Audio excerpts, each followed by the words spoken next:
mura, avanza a ventaglio la formazione dell'Atletico Uni con l'intervento difensivo da parte dei giocatori bianco-blu che possono ripartire adesso di rimessa qui sulla porzione di destra, la dovete con Corsetto, avanza la formazione mineraria, insidiosissima in attacco, parte Sergio Giovanni ha messo dentro il pallone da due passi, traversare da destra e Meloni, l'attaccante di Moro che mette la maglia del Carbonia, ha messo dentro per il vantaggio della formazione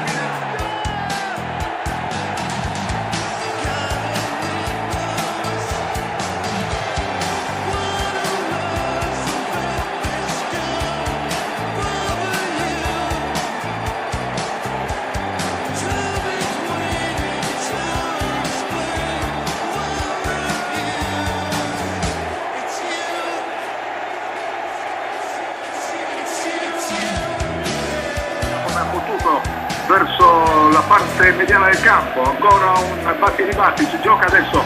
sempre sulla tre quarti campo del Carbonia, buono l'intervento all'opera di Cordeto, cerca di mettere in movimento Castamà, buona l'apertura verso Castamà, lo scambio tra i due, ancora Castamà, sempre sulla sinistra, grande azione del Carbonia, parte il traversare, tiro, rete, Sergio del 2-0, grandissima azione con Castamà, che è andato a mettere dentro il gol del 2-0.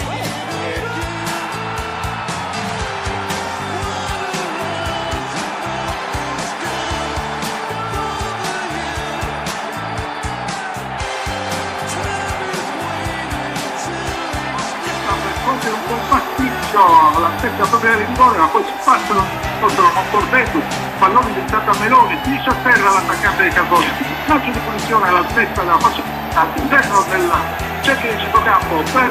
Federico Minerario che può avanzare con l'ottimo lavoro di gambe ad opera di Castamà che appoggia verso Meloni, tiro! La palla che sfiora il palo con Meloni che ha calciato col destro, la palla indirizzata sul primo palo, probabilmente deviazione ad opera di un difensore della formazione di casa che ha spedito leggermente il pallone a fondo campo con Meloni vicinissimo al gol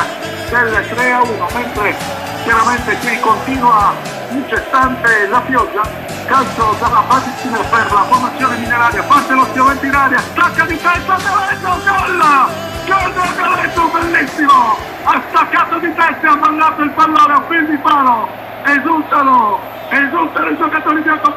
1 per il Carbonia che sta disputando una grandissima partita sul